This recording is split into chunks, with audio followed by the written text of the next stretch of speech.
오늘 우리에게 주신 하나님의 말씀 마태복음 13장 44절에서부터 50절까지의 말씀 한번 교독해서 읽어보도록 하겠습니다. 마태복음 13장 44절에서부터 50절까지 말씀입니다. 제가 44절부터 읽겠습니다. 천국은 마치 밭에 감추인 보화와 같으니 사람이 이를 발견한 후 숨겨두고 기뻐하며 돌아가서 자기의 소유를 다 팔아 그 밭을 사느니라. 또 천국은 마치 좋은 진주를 구하는 장사와 같으니 극히 값진 진주 하나를 발견하며 가서 자기의 소유를 다 팔아 그 진주를 사느니라. 또 천국은 마치 바다에 치고 각종 물고기를 모으는 그물과 같으니 그물에 가득함에 물가로 끌어내어 앉아서 좋은 것은 그릇에 담고 못된 것은 내버리느니라. 세상 끝에도 이러하리라. 천사들이 와서 의인 중에서 악인을 갈라내어 50절 함께 읽겠습니다. 풀무불에 던져 넣으리니 거기서 울며 이를 갈리라. 아멘. 오늘 본문의 내용을 좀 주의하기보다는 먼저 성경에 나타난 천국의 의미를 좀 더 구체적으로 한번 살펴보도록 하겠습니다. 오늘 말씀의 내용들이 어쩌면 우리 성도님들이 그동안 알고 있었던 내용과 조금 이제 다른 내용일 수도 있어가지고 좀 어려울 수도 있으니까 우리 성도님들이 잘 귀를 기울여서 좀 설교를 들어주시면 좋겠습니다. 그리고 만약에 좀 이해가 잘 되지 않는다, 궁금한 게 너무 많다, 그러면은 제가 성김의 모임 끝나고 오후에 여기 앉아 있을 테니까요. 궁금하신 분들은 이렇게 모르시는 분들끼리 서로 어울려가지고 논의하지 마시고 오셔가지고 Q&A 시간을 갖도록 하겠습니다. 그래서 좀 오늘 설교를 들으신 다음에 이해가 잘 안 되거나 궁금하다 그러면 제가 예배당에 앉아 있을 테니까 오셔가지고 질문을 하시면은 좋을 것 같습니다. 좀 어려울 수도 있겠지만 제가 오늘 성경에 나타난 천국에 대한 이야기를 좀 구체적으로 좀 우리 성도님들과 나누기 원하는 것은 지난 시간에도 말씀드렸지만 한국교회 많은 성도님들이 이해하고 있는 천국은 성경에서 이야기하고 있는 천국의 이야기를 이해하고 있다라기보다는 불교적인 개념의 천당의 개념을 마치 천국의 개념처럼 이해하고 있는 경우가 많이 있기 때문에 그렇습니다. 제가 지난 금요 찬양 예배 때도 잠깐 나누었지만은 제가 지난주에 이렇게 한국에서 편지 하나를 받았는데 이단이 보낸 편지를 하나 받았어요. 그래가지고 평소 때 같았으면 다 그냥 쓰레기통에다 버리는데 도대체 요즘 이단은 또 뭐라 그러나 이렇게 한번 쭉 보니까 거기에서 뭐냐면은 이제 천국에 대한 이야기를 하고 있더라고요. 그래서 아직도 이런 이제 이단들이 판을 치는구나 한국에는, 그런 거를 이제 생각하면서 성경적인 어떤 천국에 대한 생각들을 한국교회 성도님들이 제대로 갖고 있지 못하기 때문에 여전히 잘못된 진리에 대한 천국의 이야기를 하면서 이단들이 판을 치는 그런 일들이 여전히 벌어지고 있구나 하는 그런 안타까운 마음도 좀 갖게 되었습니다. 그래서 조금은 어려울 수도 있을 것 같은 생각, 그러네 한 번쯤은 다뤄야 될 주제, 그래서 오늘 때가 되지 않았나라는 생각이 들어서 설교를 좀 준비했고요. 그리고 혹시 기대하는 마음 뭐냐면은 우리 성도님들이 그동안 궁금했던 어떤 천국에 대한 내용들을 좀 속 시원하게 해결할 수 있는 계기가 되지 않을까라고 하는 또 하나의 기대하는 마음을 가지고 설교를 좀 준비했습니다. 서론이 길죠? 잘 들으시기 바랍니다. 오늘 설교를. 자, 먼저 책 하나 소개를 해드리면요, 천국에 대한 4가지 견해라고 하는 책이 있습니다. 이 책은 뭐냐 하면은 기독교 내에 여러 교단들이 있잖아요. 근데 그 교단들마다 근본적인 베이스는 다 같기 때문에 기독교라고 하고요. 근본적인 베이스가 달라지면 이단이 되는 거죠. 근데 근본적인 가르침의 베이스는 다 같은데 조금씩의 해석의 차이가 있기 때문에 기독교 내에는 여러 교단들이 이제 있게 됩니다. 그런데 천국에 관하여서 각 교단들마다 이야기하는 것에 약간의 차이점들이 있어요.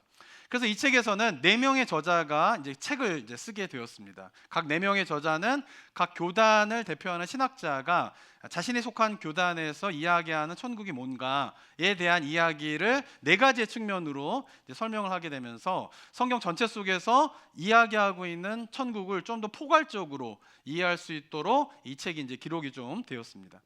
자, 그런데 이 책이 어떤 식으로 이제 구성이 되어 있냐면은 천국과 관련된 중요한 신학적인 주제 10가지에 대한 질문을 각 저자들에게 주고 그 10가지의 질문을 각 저자들이 답변하는 식으로 이 책이 구성이 되어 있습니다. 자, 10가지 주제가 뭐냐면요, 첫 번째는 뭐냐면은 구원받은 사람이 최종적으로 가는 곳은 어디인가라고 하는 질문입니다. 자, 두 번째 질문은 뭐냐면 그곳에서 우리는 어떠한 모습으로 있게 되는가가 두 번째 질문이고요. 세 번째 질문은 그곳에서 우리는 무엇을 할까? 천국 가서 도대체 뭐 하며 사나? 라고 하는 것이 이제 세 번째 질문이고요. 네 번째 질문은 우리는 하나님을 어떻게 보고 하나님에게서 무엇을 그리고 누구를 보게 될까가 이제 네 번째 질문이 되게 됩니다. 그리고 다섯 번째 질문은 종말에 대한 당신의 견해는 중간 상태와 어떻게 연관이 되는가라고 하는 이제 다섯 번째 질문을 하게 됩니다. 자, 그리고 여섯 번째 질문은 뭐냐면 종말에 대한 당신의 견해는 우리의 현재의 삶과 어떻게 연결이 되는가에 대한 질문이고요. 일곱 번째는 우리는 이제 부활하게 되죠. 예수님 오시 부활하시게 되는데 그때 특별한 능력을 갖게 되는가라고 하는 질문. 여덟 번째는 이 생에서 정신적인 외상을 남긴 사건이나 지금 우리 곁에 없는 사랑하는 사람들을 우리가 천국에 가서 기억할 수 있는가라고 하는 이제 질문입니다. 그리고 아홉 번째 질문은 배우자와 다른 가족과의 관계는 천국에 가서 어떻게 되는가라고 하는 질문이었고요. 마지막으로 열 번째 주제는 우리는 최종 상태에서도 죄를 지을 수 있을 것인가에 대한 천국과 관련된 중요한 10가지의 신학적인 주제를 주고 각각에 대해서 이제 답변하는 이제 내용입니다. 자, 10가지 질문을 쭉 보셨는데 어떤 10가지 질문이 좀 흥미로우신가요? 알고 싶은 10가지 질문에 대한 답들이 좀 있으신가요? 그러면 이 책을 보시기 바랍니다. 이 책을 보시기 바랍니다. 그리고 만약에 오늘 이제 좀 설교 반응이 괜찮다 그러면은 제가 이 10가지 주제 가운데에서 우리 성도님들이 궁금한 내용들을 한 번 더 설교를 해가지고 담아서 한번 설교를 한번 해보도록 하겠습니다. 오늘 별로 반응이 안 좋다 그러면은 10가지 주제가 궁금하시는 분은 책을 사서 보시기 바랍니다. 아시겠죠? 자, 그런데 이제 10가지 이제 그 질문 가운데에서 우리 성도님들에게 약간 낯선 표현들이 있습니다. 그것이 뭐냐면은 1번과 5번과 10번 질문인데요. 자, 1번 질문을 보게 되면 구원받은 사람이 최종적으로 가는 곳은 어디인가 이렇게 질문하고 있어요. 그리고 다섯 번째 질문은 뭐냐면은 종말에 대한 당신의 견해는 중간 상태와 어떻게 연결이 되는가라고 묻고 있습니다. 그리고 마지막 10번째 질문을 보게 되면 우리는 최종 상태에서도 죄를 지을 수 있는가 이렇게 이야기하면서 이 10가지 질문에 대한 이제 천국과 관련된 신학적인 논의를 할 때에 두 가지 중요한 단어를 이야기하고 있죠. 그것이 뭐냐면 최종 상태라고 하는 단어와 중간 상태라고 하는 단어를 천국과 관련된 신학적인 논의를 할 때에 신학자들이 사용하고 있는 단어이다라고 하는 것입니다.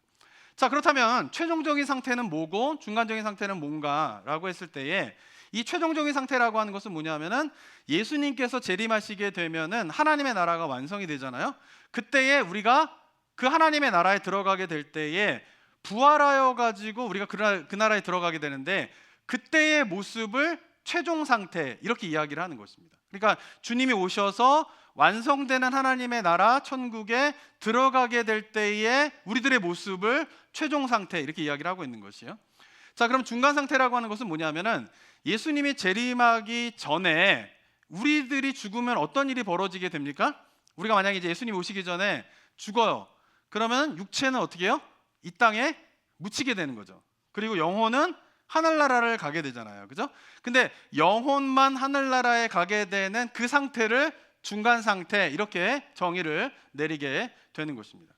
그러니까 성경에서는 우리가 살아있는 동안에 예수님이 재림하신다. 그러면 별로 문제가 되지 않는데 우리가 만약에 이제 이미 예수님께서 오시기 전에 죽은 사람도 많이 있고 또 여기 계신 분들 가운데에 우리가 살아있는 동안에 예수님이 재림하시면은 너무 좋을 것 같아요. 우리 성도들도 그러신가요? 네. 근데 우리가 죽은 다음에 예수님이 오실 수도 있잖아요. 그럼 우리가 죽은 다음에 예수님께서 재림하실 때 우리에게 무슨 일이 일어나게 되는가에 대해 성경이 기록하고 있는 것이에요. 그것은 뭐냐면 우리가 죽게 되면은 말씀드린 것처럼 육체는 이 땅에 묻히게 되고요. 썩어지게 되는 거죠. 그리고 영혼은 하늘나라에 가게 되는데 영혼만 가게 되는 하늘나라의 그 상태를 뭐예요? 중간 상태 이렇게 이야기를 하는 거예요. 그리고 예수님께서 재림을 하시게 되면 어떤 일이 벌어지게 되냐면 이 땅에 묻혔던 육체가 부활을 하게 되는 거죠. 육체가 부활하게 되어서 육체와 영혼이 어떻게 해요? 부활체로서 완성될 하나님의 나라에 들어가게 되는 거예요. 그게 뭐예요? 최종 상태 이렇게 보는 거예요. 그래서 성경은 예수님이 오셔서 완성된 하나님에 들어갈 때 우리들의 모습과 지금 예수님이 오시기 전에 죽은 다음에 하늘나라에 가게 되는 모습이 차이가 있는 것을 이야기하고 있는 거죠. 지금은 뭐예요? 그냥 영혼만 가는 하늘나라고요. 그죠? 그 다음에 최종적인 어떤 예수님이 오시게 되면 그때는 뭐예요? 육체가 부활을 하게 되는 거예요. 그래서 이 부분이 굉장히 중요합니다. 육체가 부활하여서 육체와 영혼이 부활체로서 하나님의 나라에 들어가게 된다라고 성경은 이 최종적인 상태와 중간 상태를 구별해서 이야기하고 있고, 그거를 신학자들은 저런 용어를 통하여서 정의를 내리고 있다라고 하는 것입니다. 이해가 되십니까? 이해가 되시면 되신다, 안 되시면 안 되신다, 이래가지고 오늘 좀 진도를 잘 뺄 수 있을 것 같아요. 이해가 되시나요? 중간 상태와 최종적인 상태 이해가 되시나요? 자, 그러면 한번 더 이제 생각해봐야 할 거는 뭐냐면은, 중간 상태에서 우리가 영혼에 가는 곳도 하늘 나라라고 이야기를 하고요, 예수님께서 재림하셔서 완전한 최종적인 상태로서 육체의 부활을 가지고 가는 곳도 하나님 나라라고 하는데, 두 하나님의 나라, 중간 상태가 가는 하나님의 나라와 최종적인 상태가 가는 하나님의 나라가 과연 같은 것인가, 다른 것인가, 차이가 있는 것인가에 대해서 한번 좀 생각해 봐야 하는 것입니다.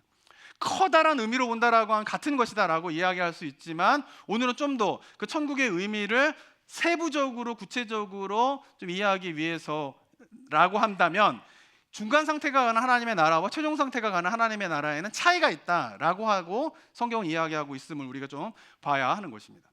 자, 성경을 보게 되면은 천국과 관련된 단어들이 네 가지의 단어가 나옵니다. 첫 번째는 우리가 잘 알고 있는 것처럼 천국, 두 번째는 뭐냐면은 하나님의 나라, 그리고 성경은 또 천국과 관련된 세 번째의 말이 뭐냐면은 새하늘과 새 땅, 이렇게 표현하고 있고요, 마지막으로는 뭐냐면 낙원, 이렇게 우리가 일반적으로 천국이라고 생각하는 것에 대해서 성경은 이 네 가지의 표현을 통하여서 천국이 어떠한 곳인가를 설명하고 있는 것입니다.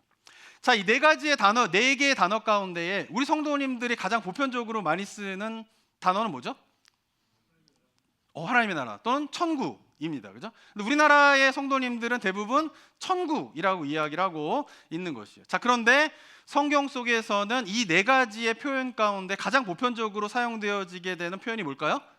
그것은 하나님의 나라예요. 하나님의 나라.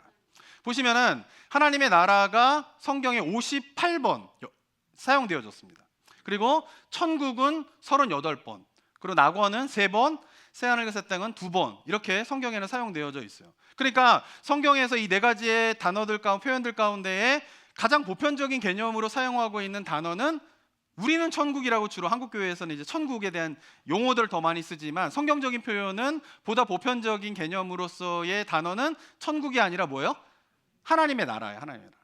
자, 그런데 하나님의 나라도 58번 사용되어졌고 천국도 38번 사용됐다라고 하면, 천국도 하나님의 나라만큼 성경에서 많이 사용되어진 단어가 아닌가라고 말할 수 있지만, 실제로 천국이 38번 사용될 때에 마태복음에만 37번, 그리고 디모데후서에 1번 사용되었어요. 그러니까 천국이라고 하는 단어는 성경 전체 속에서 보편적으로 사용되어지게 되는 단어이다라기보다는 누구의 고유의 표현이다라고 볼 수가 있는 거예요. 마태의 고유의 표현이다라고 볼 수 있는 거예요. 마가복음이라든가 요한복음이라든가 누가복음이라든가 기타 바울의 서신서라든가 심지어는 요한계시록에는 천국이란 말이 나오지 않아요. 그러니까 천국이라는 말은 뭐냐면 마태만이 고유하게 사용되어진 언어이다, 표현이다라고 볼 수 있는 거죠. 그 말은 무슨 말이냐 하면은 성경 전체 속에서 보편적인 개념으로서의 천국을 사용하고 있지 않다라고 하는 것입니다. 자, 그렇다면 예수님께서 공생애 동안에 말씀하셨잖아요. 회개하라. 마태복음에서는 천국이 가까우니라. 우리는 여기 익숙한 거죠. 그렇지만은 예수님께서 실제 공생애 동안에 선포하실 때에는 회개하라, 천국이 가까웠느니라 라고 말씀하셨을까요? 아니면 회개하라, 하나님의 나라가 가까웠느니라 라고 말씀하셨을까요? 하나님의 나라인 거예요. 하나님의 나라. 하나님의 나라를 예수님께서 사용하셨고, 그렇기 때문에 뭐예요? 마태에도 누가에도 요한에도 그다음에 뭐 마가복음에도 그다음에 바울의 서신서에도 하나님의 나라는 다 사용되어진 것이고, 천국은 마태만이 고유하게 사용되어졌다라고 볼 수가 있는 것입니다. 자, 그런 가운데에서 이 네 가지의 표현 가운데에서 아까 말씀드린 것처럼 최종 상태에 들어가게 된 하나님의 나라와 중간 상태에서 가게 된 하나님의 나라를 그럼 무엇이 표현하고 있는가라고 봤을 때에, 최종적인 상태, 즉 예수님께서 재림하셔서 완성될 하나님의 나라를 표현하는 단어는 뭐냐면 새하늘과 새 땅인 것이에요. 자, 그래서 새하늘과 새 땅을 하나님의 나라는 어떻습니까? 보편적으로 이걸 아는데요. 마태에는 5번 사용되고요, 마가복음엔 10번, 누가복음엔 9번, 요한복음엔 7번, 사도행전은 16번, 고린도전서에서는 3번, 로마서, 갈라디아서, 에베소서, 골로새서, 데살로니가 후서에서는 각각 1번 해서 하나님의 나라가 뭐예요? 성경 전체적으로 보편적으로 사용되어지게 되는 표현이다라고 볼 수가 있는 것입니다. 자, 그런 가운데에서 최종적인 상태의 완성된 하나님의 나라는 새하늘과 새 땅으로 표현하고 있는 거예요. 그 두 번 기록하고 있는데 베드로후서와 요한계시록에 기록되어 있습니다. 한번 읽어볼까요? 시작. 우리는 그의 약속대로 의가 있는 곳인 새하늘과 새 땅을 바라보도다. 또 내가 새하늘과 새 땅을 보니 처음 하늘과 처음 땅이 없어졌고 바다도 다시 있지 않더라. 네, 이 두 구절을 봐도 새하늘과 새 땅은 어떤 의미로 기록이 되어 있냐면은 예수님이 오셔서 완성될 하나님의 나라를 새하늘과 새 땅으로 표현하고 있는 거예요. 요한계시록에서는 그것을 천국이라고 이야기하고 있지 않은 거예요. 새하늘과 새 땅 이렇게 표현하고 있는 것입니다. 자, 그러면은 중간 상태에 가는 하늘나라는 뭐냐? 뭘까요? 이 네 가지 표현 가운데 제가 하나님의 나라 이야기했고 천국 이야기했고 새하늘과 새 땅 이야기했으면 마지막이 뭐죠? 낙원이에요. 낙원. 이 낙원이라고 하는 것이 바로 중간 상태에 가게 된 하나님의 나라를 표현하는 것이다라고 볼 수 있습니다. 성경 속에서는 3번 사용되어졌는데 누가복음, 고린도후서, 요한계시록 기록되어 있는데 한번 또 읽어보겠습니다. 시작. 예수께서 이르시되 내가 진실로 내게 이르노니 오늘 내가 나와 함께 낙원에 있으리라 하시니라. 먼저 이걸 보면은 이건 언제적 이야기죠? 예수님께서 십자가에서 같이 매달린 강도가 예수님을 받아들이게 되자 예수님께서 강도에게 한 말이죠. 내가 나와 함께 어디요? 천국에 있을 것이다 이렇게 이야기하지 않고 어디에 있어요? 낙원에 있을 것이다 라고 이야기를 하고 있는 것이죠. 이 낙원은 아까도 말씀드린 것처럼 육체가 가는 곳이 아니라 어디요? 영혼이 가는 곳이죠. 근데 새하늘과 새 땅은 우리의 뭐가 가는 거예요? 육체가 가는 곳이에요. 육체의 부활해서 가는 것이죠. 그러니까 뭔가 차이가 있음에 대한 것을 성경에서 이야기를 하고 있는 것입니다. 또 고린도후서 또 읽어볼까요? 시작. 그가 낙원으로 끌려가서 말로 표현할 수 없는 말을 들었으니 사람이 가히 이르지 못할 말이로다. 여기서는 바울이 이제 삼층천을 경험하게 되잖아요. 그래서 하늘의 것을 보게 된단 말이에요. 그때 이야기인데 그 바울도 어떻게 해요? 그가 어디에 끌려가서? 낙원으로 끌려가서 말로 표현할 수 없는 말을 들었으니 사람이 가히 이르지 못할 말이로다 라고 하면서 이때도 바울이 육체가 거기 갔을까요? 아니죠. 뭐만 갔어요? 영혼만이 갔고 거기서 낙원을 경험하고 와서 신비로운 것을 깨닫게 되어서 그것을 이야기하고 있는 것이죠. 마지막으로 요한계시록도 읽어볼까요? 시작. 귀 있는 자는 성령이 교회들에게 하시는 말씀을 들을지어다. 이기는 그에게는 내가 하나님의 낙원에 있는 생명나무의 열매를 주어 먹게 하리라. 이 2장은 소아시아에 있는 7교회에 보내는 편지 가운데 있었던 거죠. 요한계시록 쓰일 때 실제 있었던 그 교회에 보낼 때에 쓰여진 편지인데 거기에서는 하나님의 낙원 이렇게 이야기하고요. 나중에 요한계시록 21장에서는 종말의 때에 예수님께서 재림하실 때에 새하늘과 새 땅에 관한 이야기를 하고 있는 거죠. 뭔가 구별되어서 낙원과 새하늘과 새 땅에 대한 이야기를 하고 있다라고 좀 볼 수가 있는 것입니다. 그러니까 성경 속의 낙원은 중간 상태에 가게 되는 나라, 다시 바꿔 말하면 하나님이 재림하시기 전에 죽어서 영혼만이 가게 되는 하나님의 나라를 낙원이다라고 성경은 말하고 있음을 우리가 살펴볼 수 있는 것입니다. 자, 그러니까 어쩌면 우리가 장례식 때에 누군가 돌아가셔가지고 이제 말씀을 전할 때 목사님들이 대부분 누구누구가 천국에 가셨습니다 이렇게 이야기를 하잖아요. 그건 엄밀하게 말하면은 올바른 표현은 아닌 거예요. 올바른 표현은 뭘까요? 누구누구가 지금 어디에 가셨어요? 낙원에 가셨습니다. 이게 올바른 표현이다라고 볼 수가 있는 것이죠. 왜냐하면은 예수님께서 재림하시기 전에 천국은 완성되지 않았어요. 그리고 그것을 새하늘과 새 땅, 그때는 육체가 부활해서 가는 것이고 지금 죽게 되면 영혼만 가게 되는 어떤 곳은 천국이라기보다는 우리가 알고 있는 그 천국이라기보다는 낙원 이렇게 이야기를 하는 게 맞다라고 볼 수가 있는 거죠. 그런데 뭐 이런 이야기들 다 장례식장에서 구구절절히 다 이야기하면서 누구누구가 천국이 아니라 낙원에 갔습니다 막 이렇게 만약에 설교를 한다라고 하면은 그 장례식장은 더 슬퍼지겠죠, 그죠? 이런 이야기를 하면서 그러니까 이제 목사님들이 그냥 그런 부분들에 대해서 천국에 가셨습니다라고 이야기를 하지만 엄밀한 의미를 보게 되면은 중간 상태가 가게 되는 하늘나라와 최종적인 상태가 가게 되는 하늘나라에서 구별점이 있다라고 성경은 이야기를 하고 있는 것입니다. 자, 그렇다면 이제 마지막으로 우리가 좀 살펴봐야 할 것인데 그것은 왜 마태는 다른 성경에서는 보편적으로 사용하는 단어인 하나님의 나라도 사용하긴 했어요. 마태복음에도. 그렇지만 그거보다 천국, 이거를 이제 원문의 의미는 하늘나라죠. 하늘나라를 우리가 번역할 때 한문으로 천국 이렇게 번역을 했는데 하늘나라, 하나님의 나라가 아닌 하늘나라를 마태는 특별히 사용한 이유가 무엇 때문인가라고 하는 것을 생각해 봐야 합니다. 자, 다른 복음서와 달리 마태복음은요, 처음에 쓴 대상이 누구냐 하면은 유대인들이었어요. 그래서 마태복음 1장에는 제가 마태복음 1장에 설교할 때도 말씀드렸지만은 마태복음 1장에는 족보가 나오는 거예요. 족보가. 그래서 우리가 성경 통독할 때 항상 우리의 그 좌절하게 만드는 1장을 읽으면 누가 누구를 낳고 누가 누구를 낳고 이거 읽기 굉장히 힘들잖아요. 그러니까 우리 이방인의 입장에서는 아니, 족보가 왜 있는가 막 이렇게 생각되어지지만 유대인들은 그 족보를 이야기하는 순간 이 마태가 무엇을 이야기하려고 하는가를 금방 알아볼 수 있는 거예요. 왜냐하면은 유대인들에게서 그 족보의 의미가 무엇인지 명확하기 때문에 그런 것이죠. 그래서 이 마태복음은 지금은 뭐 우리 모두를 위한 그런 성경이지만 초창기에는 처음에는 유대인들을 대상으로 쓴 예수님이 누구인가를 유대인들에게 알려주기 위해서 기록된 책이다라고 볼 수가 있는 것이에요. 자, 그런데 유대인들은 하나님이라고 하는 단어를 입에 올리는 거를 두려워했습니다. 왜냐하면은 십계명 제3계명에 보게 되면 하나님의 이름을 망령되이 일컫지 말라 이렇게 돼 있잖아요. 그러니까 유대인들은 그 십계명을 지키기 위하여서 하나님이라고 하는 단어를 거의 이야기하지 않았어요. 그래가지고 구약에 보게 되면 하나님이라고 하는 표현의 스펠링 4글자의 단어가 있거든요.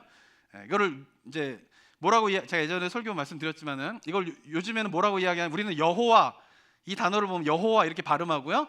어떤 사람들은 이 네 스펠링으로 된 단어를 야훼 이렇게 발음합니다.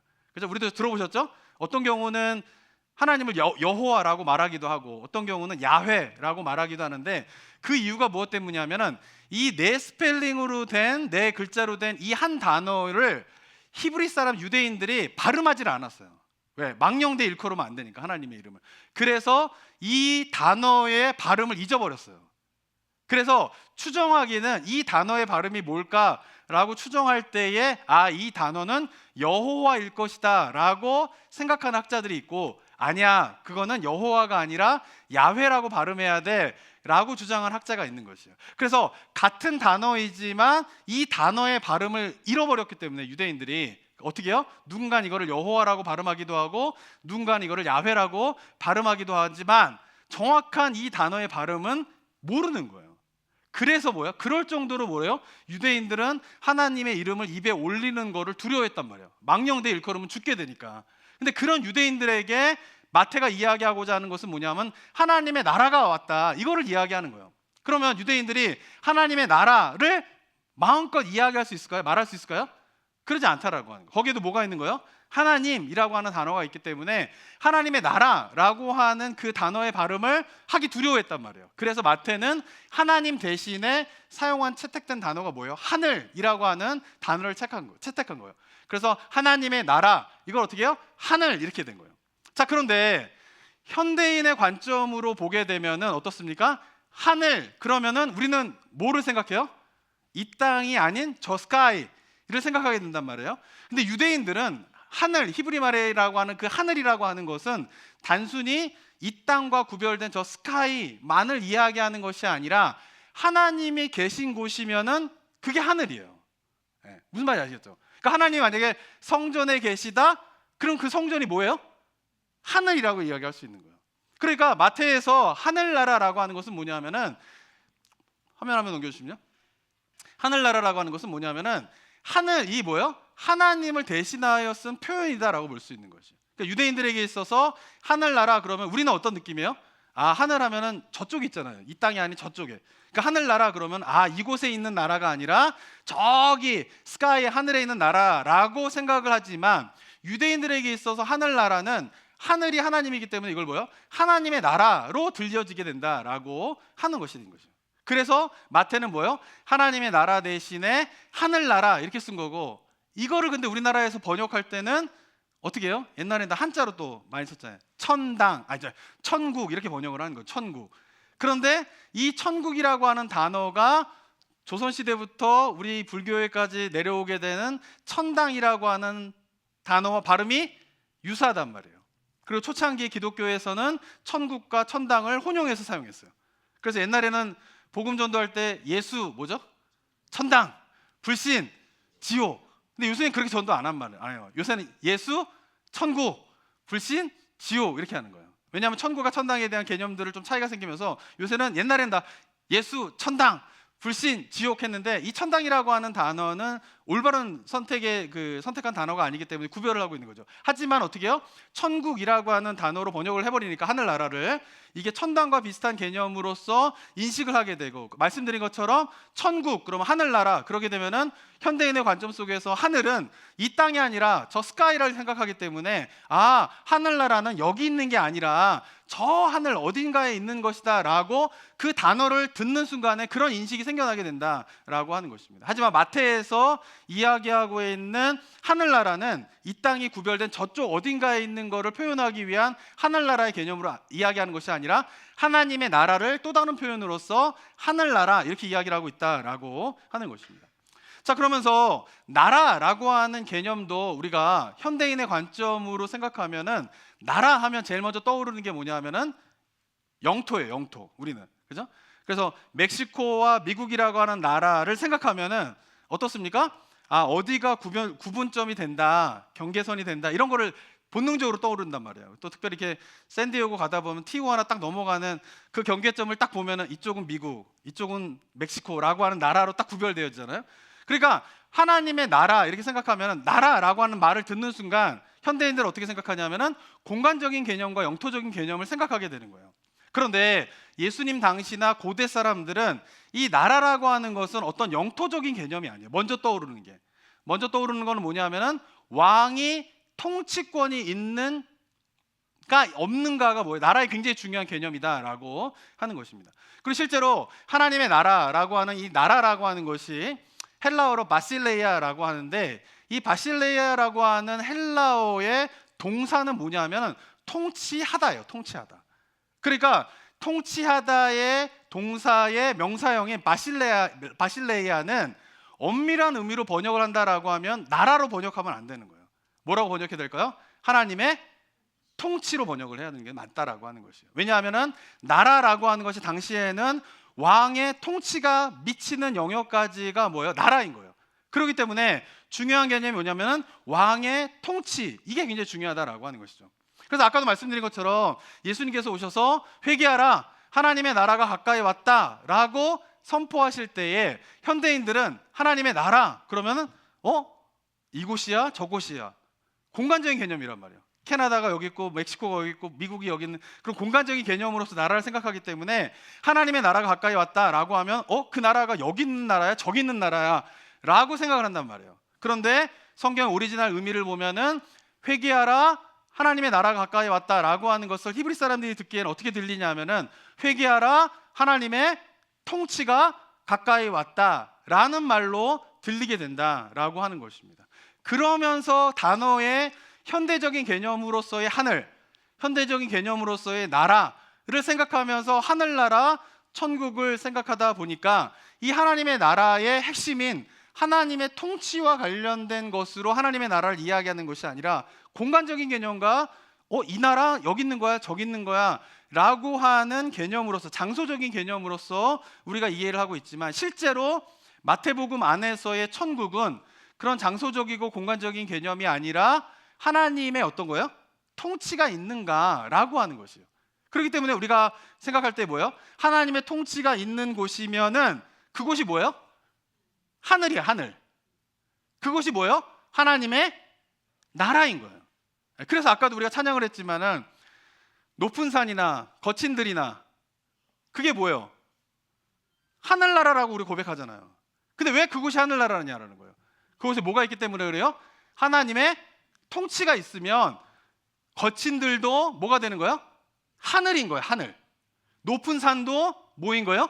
하늘인 거예요. 그리고 그것도 뭐가 되는 거예요? 하나의 나라, 하나님의 나라가 된다라고 하는 것입니다. 시편 23편도 마찬가지예요. 시편 23편에서 다윗이 고백하는 것이 푸른 초장으로 인도하시는 하나님에 대한 고백을 하지만 푸른 초장만이 천국이라고 23장에 이야기하고 있는 게 아니에요. 시편 23편에서는 뭐예요? 푸른 초장으로 인도하는 하나님에 대한 이야기를 하지만 어떻게 해요? 사망의 음침한 골짜기도 이야기를 한단 말이에요. 그러면은 푸른 초장은 천국이고 사망의 음침한 골짜기는 지옥입니까? 우리는 공간적인 개념으로 생각하게 되면 그렇게 이해를 하고 있는 거예요. 그런데 시편 23편에서 이야기하고 있는 것은 뭐냐면은 푸른 초장도 뭐예요? 하늘나라인 거예요. 천국인 거예요. 그리고 사망의 음침한 골짜기도 하늘나라, 천국인 거예요. 이유가 무엇 때문일까요? 푸른 초장에도 누가 계신 거예요? 나를 인도하시는 목자 되신 하나님이 계신 것이고, 사망의 음침한 골짜기에도 누가 계신 거예요? 나를 인도하시는 하나님이 그곳에 계시기 때문에 사망의 음침한 골짜기도 하늘나라이고, 푸른 초장도 뭐예요? 하늘나라이다라고 하는 것을 시편 23편에 서 있는 저자가 이야기를 하고 있는 것입니다. 자, 정리를 하면 이렇게 정리를 할 수 있습니다. 성경에 있는 네 가지의 단어 가운데에 가장 포괄적인 의미를 담고 있는 표현은 뭐라고요? 하나님의 나라예요. 자, 그러면은 하나님의 나라가 우리가 일반적으로 천국이라고 생각하고 있는 개념의 단어는 뭐예요? 하나님의 나라인 거예요. 자, 그런데 하나님의 나라가 어떻게 이루어지게 되고 완성되어지게 되느냐? 예수님께서 오셔서 2000년 전에 오셔서 하나님의 나라가 시작됐어요. 어디서? 이 땅에서. 지난주 말씀드린 것처럼 성경에서의 하나님의 나라는 이 땅과 저 세상의 이중적인 의미를 갖고 있고요, 현재와 미래의 이중적인 의미를 갖고 있는 거예요. 근데 예수님께서 오셔서 하나님의 나라가 시작됐다라고, 어디에서 시작됐다라고 이야기를 하고 계세요? 이 땅에서 이루어졌다는 거예요. 근데 그거를 마태는 어떤 단어로 표현하는 거예요? 천국이라고 하는 단어로 표현을 하고 있는 거예요. 어쩌면은 우리가 일반적으로 생각하고 있는 천국이라고 하는 단어의 생각과 마태복음에서 천국이라고 이야기하고 있는 건 완전히 다른 이야기를 하고 있는 것이에요. 물론 마태복음에 보게 되면 37번의 마태복음에 표현된 용례들을 쭉 살펴보게 되면은 저 세상의 하늘나라에 대한 표현으로서 천국을 이야기할 때도 있지만, 거의 4분의 3에 해당되는 천국에 대한 단어를 사용할 때에 그가 표현하고 있는 천국의 모습은 뭐냐면, 어디에서 이루어지는 천국이에요? 이 땅에서, 현재 삶 속에서 이루어지고 있는 천국에 대한 이야기를 하고 있다라고 하는 것이에요. 그리고 그런 가운데에서 믿는 자들이 죽어서 영원히 가게 되는 곳이 어디예요? 낙원인 거예요. 낙원. 영원만이 가게 되는 거예요.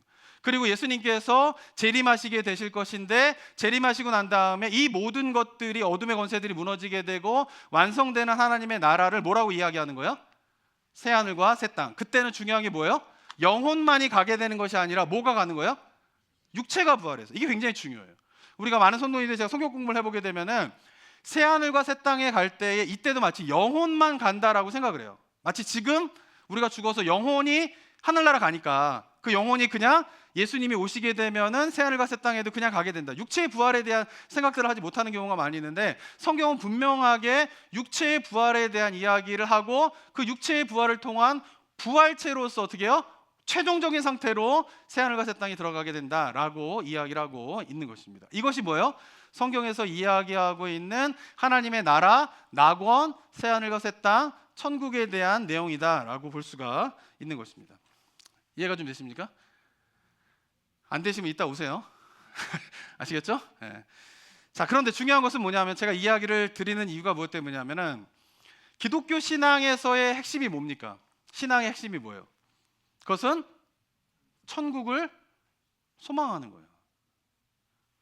사랑하는 성도 여러분, 천국을 소망하고 계십니까? 네. 너무나 중요한 거예요. 만약에 우리 삶 가운데에서 천국을 소망하고 있지 않다, 나는 천국에 대한 아무런 소망이 없다, 신앙을 근본적으로 다시 한번 돌아봐야 되는 것입니다.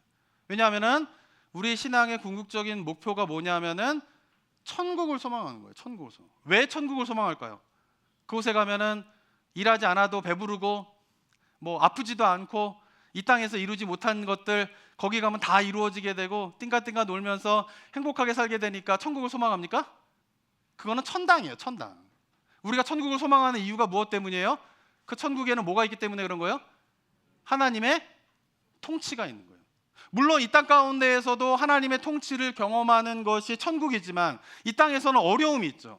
뭐냐면, 하나님의 통치를 내가 받고 싶어도 뭔가 내 죄성 때문에, 또 우리가 가라지 비유에서 말씀드린 것처럼 사단의 공격 때문에 마음껏 하나님 앞에 순종하면서 하나님의 통치 가운데 머무르지 못하는 인간의 한계성들이 있잖아요. 그게 답답하잖아요. 우리 성도님 찬양하고 막 예배 드릴 때 그런 거 경험하시나요? 막 예배 가운데 막 찬양하고 싶은데 마음이 안 열려. 막 기도하고 싶은데 입술이 안 열려. 막 그러면서 막 답답하고 막 영적으로 뭔가 묶여 있고 막 이런 거 경험하시나요? 안 하세요? 전 때때로 그런 거 경험할 때가 있어요.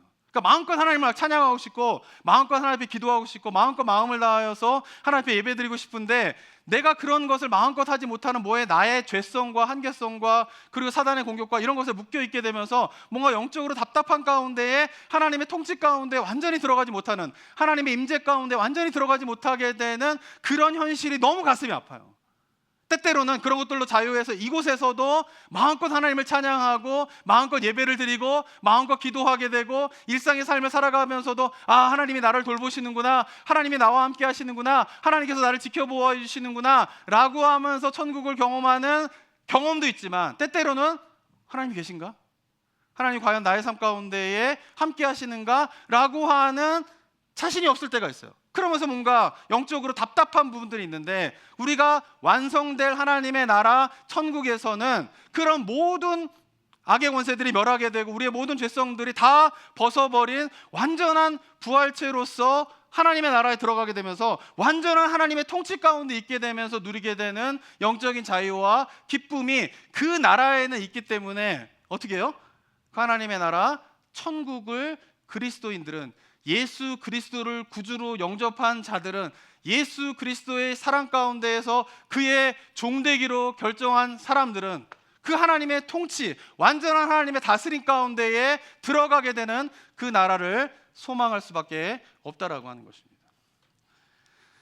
저는 바라기는 우리 성도님들이 그런 하나님의 나라에 대한 소망이 우리 신앙생활 가운데에서 회복되어지게 되고 채워지게 되는 그런 은혜가 있게 되기를 주님의 이름으로 축원합니다. 자, 그런데 문제는 뭐냐 하면은 그 하나님의 나라에 대한 올바른 이해를 갖지 못하는 거예요. 왜? 하나님의 나라의 핵심은 천국, 그러면 아까도 이 천국이라고 하는 단어가 가져다주는 한국 분들이 본능적으로 이해되는 개념은 뭐냐면 이 땅이 아니라 저 하늘에 있는 거구나 라고 생각을 하는 것이죠. 뭔가 이렇게 하나님의 통치로 말미암는 하나님의 나라가 아닌 공간적인 개념으로서의, 장소적인 개념으로서의 천국을 생각하게 되는 것이죠. 그래서 제가 이렇게 상세하게 천국에 대한 말씀을 드리게 되는 이유는 뭐냐 하면은, 지난 시간에도 말씀드린 것처럼 성경은 분명하게 이 땅과 저 세상에 대한 이중적인 의미로서의 천국을 이야기하고 있고, 현재와 미래의 이중적인 의미로서의 천국을 이야기하고 있는데, 그것이 중요한 이유는 뭐냐면 성경에서 이야기하는 올바른 천국관, 올바른 종말론적인 가치관을 받아들이게 되면은 현재의 삶이 다르게 보여요. 그러니까 성경이 천국이 이 땅과 저 세상을 연결하고 현재와 미래를 연결하는 의미로서 천국을 이야기하는 이유는 뭐냐 하면은 현재 우리의 삶이 장차 완성될 하나님의 나라 천국과 연결되어져 있기 때문에 그렇다라는 것이에요. 자, 그런데 한국에 있는 많은 성도님들이 천국을 소망해야 되는데 소망 안 하는 분들도 있어요. 교회 다니면서도. 신앙을 다시 한번 돌아보셔야 돼요. 근데 천국을 소망하시는 분들 가운데에 어떤 모습이 나타나냐 하면은 천국을 그렇게 갈망하는 가운데에 현재 삶의 모습을 의미 없게 생각하는 경향들이 많이 있어요. 왜 그러냐면은 하나님의 나라에 대한 개념이 잘못됐기 때문에 그런 거예요.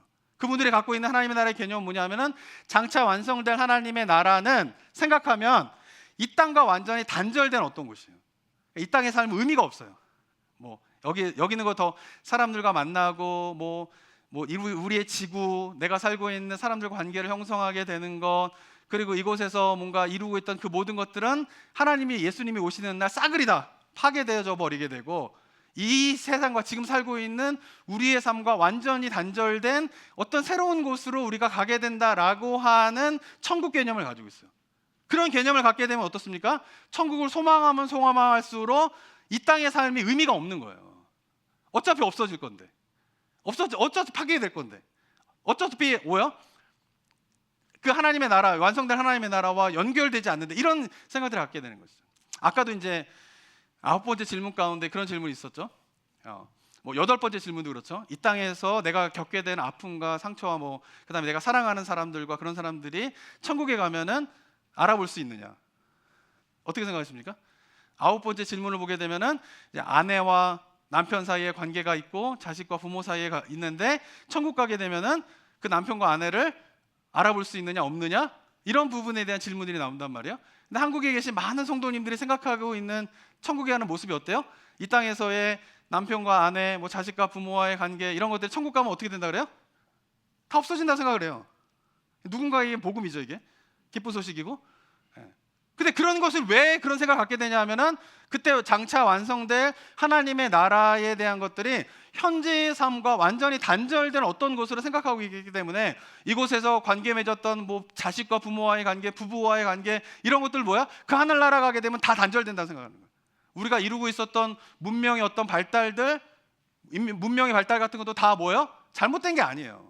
그런 것들 다 없어지게 되고 우리가 살고 있는 자연, 지구 다 파괴되어지게 되고 현재 살고 있는 삶과 완전히 분리된 하나님의 나라가 임하게 될 거다라고 생각하는 가운데에서 그 하나님의 나라 천국을 소망하게 되면 이 땅의 삶이 뭐예요? 의미가 없어지게 되는 거예요. 소망이 없게 되는 거예요. 그런 천국관을 갖고 있기 때문에 이단들이 판을 치는 거예요. 이단들이 나타나서 천국에 대한 이야기를 할 때마다 뭐예요? 지금 살고 있는 거, 가지고 있는 거 다 의미 없다는 거예요. 천국 가면은 다 없어질 거라는 거예요. 그래서 어디에다 바쳐야 돼요? 목사한테 바쳐야 되는 거예요. 네. 그럼 사람들이 어떻게 해요? 그런 천국관을 갖고 있게 되기 때문에 내가 가지고 있는 거 어차피 천국 가면 아무런 의미도 없기 때문에 그런 거 오늘 다 바치게 된다라고 하는 이런 잘못된 신앙관이 끊이지 않고 한국교회에서 계속 반복되는 이유가 무엇 때문이냐면은 천국에 대한 개념, 하나님 나라에 대한 개념을 우리가 살고 있는 이 땅과 완전히 분리되어진 어떤 곳으로 생각하고 있기 때문에 그렇다라고 하는 것입니다. 하지만 사랑하는 성도 여러분, 성경은 분명하게 하나님의 나라를 이야기할 때에 저 세상에 대한 이야기도 하지만 어떻게 해요? 이 세상에 대한 이야기도 하고 있는 거예요. 천국에 대한 이야기를 할 때 미래에 대한 이야기도 하고 있지만 현재에 대한 이야기를 하고 있는 것입니다. 이유는 무엇 때문이냐면 성경에서 종말이 있을 것이다 라고 하나님께서 우리에게 말씀하시는 이유는 그 종말에 대한 삶을 바라보면서 현재의 삶을 새롭게 바라보게 하기 위함인 거예요. 그러니까 성경에 있는 올바른 종말론을 갖게 되면은 현재의 삶이 의미 없어지는 게 아니라 현재의 삶을 더 가치 있게 바라볼 수 있게 만드는 것이 뭐예요? 종말론인 거예요.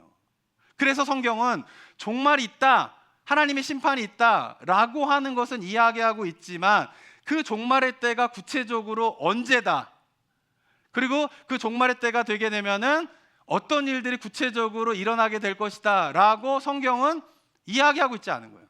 그래서 요한계시록이 어떻게 해요? 비유로 쓰여지게 된 거예요. 뭔가 종말의 때 일어나게 될 일에 대해서 구체적으로 언제 무슨 일이 어떻게 어떤 순서로 막 일어나게 된다? 성경은 그렇게 이야기하고 있지 않단 말이에요. 근데 이단들은 끊임없이 언제 그때가 일 거고 그때에 이렇게 이런 일들이 구체적으로 어떻게 어떤 순서대로 일어나게 될 거야 라고 이야기를 하지만 실상은 성경은 종말에 대한 이야기를 할 때 구체적으로 언제 그때에 무슨 일이 일어나게 될 것에 대한 이야기를 하고 있지 않아요. 이유는 무엇 때문이냐면 종말에 대한 이야기를 하는 이유가 관심이 언제 그때에 무슨 일이 일어날 건가를 알려주기 위함이 아니라 그 종말에 대한 것을 생각하게 되면은 현재의 삶을 완전히 다른 각도로 바라볼 수 있기 때문에 그런 거예요. 그리고 종말에 대한 것들과 저 세상에 대한 것들을 전혀 생각하지 있지 않는 가운데에서 현재를 살아갈 때에는 그냥 눈에 보이는데 그 급해서 살아갈 수밖에 없는 거예요. 세상의 풍조에 휩쓸려서 살아갈 수밖에 없는 거예요. 그런데 종말에 때야 된 것을 생각하게 되고 저 세상에 대한 것들을 생각하게 되면은 그런 세상의 풍조와 그런 것들을 휩쓸리지 아니하고 인생에서 정말 중요한 것이 무엇인가를 놓치지 않고 살아갈 수 있게 되는 거예요. 그 종말의 때와 저 세상에 대한 것을 생각하지 못하면은 정말 중요한 것이 무엇인가를 제대로 알지 못하고 정신없이 살아가게 되는데, 그런데 종말의 때에 대한 것과 저 세상에 대한 것들을 생각하면서 염두에 두고 살아가게 되면은 인생에서 정말 가치 있는 것이 무엇인가, 내가 살아가야 될 삶의 방향이 무엇인가를 놓치지 않고 살아갈 수 있기 때문에 성경에서는 그 종말에 대한 이야기를 하고 있다라고 하는 것입니다. 그러니까 올바른 성경적인 종말론을 갖게 된다라고 하면 현재의 삶이 가치 없어지고 의미 없어진다? 만약에 종말에 대한 생각을 하게 돼 종말에 대한 것을 듣게 될 때, 가르침을 받을 때 현재의 삶이 의미가 없고 뭔가 가치가 없어지게 된다? 그 종말론은 성경적인 종말론이 아닌 거예요. 올바른 성경적인 종말론, 올바른 천국에 대한 가치관을 받아들이고 이해를 하게 되면은 현재 삶 속에서 보지 못하던, 천국을 생각하지 않고 종말의 때에 대한 것을 생각하지 않을 때에는 보지 못했던 새로운 어떻게 해요? 삶의 가치와 삶 속에 정말 중요한 것이 무엇인가를 깨닫게 되면서 종말을 바라보면서 하늘나라를 소망하며 살아가는 사람들은 이 땅에서 현재의 삶의 가치를 더 의미 있게 살아가게 만드는 것이 바로 성경에서 이야기하는 종말론의 가치이다라고 하는 것입니다. 하지만 안타까운 것은 한국교회 많은 성도님들이 늘 종말을 생각하면 어떻게 해요? 현재가 의미 없어져 버리게 되는 거예요. 종말을 생각하면서 어떻게 해요? 그때 언제 무슨 일이 구체적으로 일어나게 될 것인가에 대한 관심을 갖고 있지만 올바른 종말론의 생각을 가지고 이 땅 가운데에서 우리가 누려야 될 하나님의 나라의 의미가 무엇인가, 그러면서 그 종말과 하나님의 나라를 생각하지 못할 때에는 발견하지 못했던 그 가치들을 발견하게 되고 그 가치들을 지켜가면서 그 가치에 따라 내가 가야 될 삶의 방향이 무엇인가를 명확하게 깨달으면서 신앙생활하는 그리스도인들이 많지 않다라는 것이에요. 사랑하는 성도 여러분, 이 시간 이후부터 우리 성도님들이 하나님의 나라에 대한 묵상이 좀 깊어지게 되기를 원합니다. 그리고 종말에 대한 생각들이 커져가게 되기를 원합니다. 그런 가운데에서 현재의 삶이 나에게 어떤 의미가 있는지, 그리고 종말의 때를 생각하면서 보지 못했던 것들을 발견하게 되면서 천국의 삶을 경험하고 누리게 되는 은혜가 우리 모든 성도들 가운데 있게 되시기를 주님의 이름으로 축원합니다. 사랑과 은혜가 충만하신 하나님 아버지, 성경을 통하여서 태초부터 종말의 때까지 하나님의 뜻이 무엇인가를 명확하게 보여주면서 이 땅 가운데서 우리가 어떻게 살아가야 될지를 우리에게 말씀하여 주시는 그 하나님의 음성 앞에 우리가 귀를 기울이는 삶 되게 하여 주시옵소서. 천국의 소망을 보여주시면서 그것이 저 세상과 주님이 오시는 그날에만 이루어지게 되고 경험되어지게 될 나라가 아니라 우리가 살고 있는 현재 이 시간 속에서 하나님의 통치 가운데, 하나님의 임재 가운데에서 우리가 맛보게 되는 또한 하늘나라임을 우리에게 깨닫게 해주심을 감사드립니다. 하나님, 우리 성도님들 어디서 무엇을 하든지 간에 하나님의 임재 가운데에서 하나님과 동행함으로 말미암아 천국의 삶을 경험하는 축복이 우리 모든 성도들 가운데 있게 하여 주시옵소서.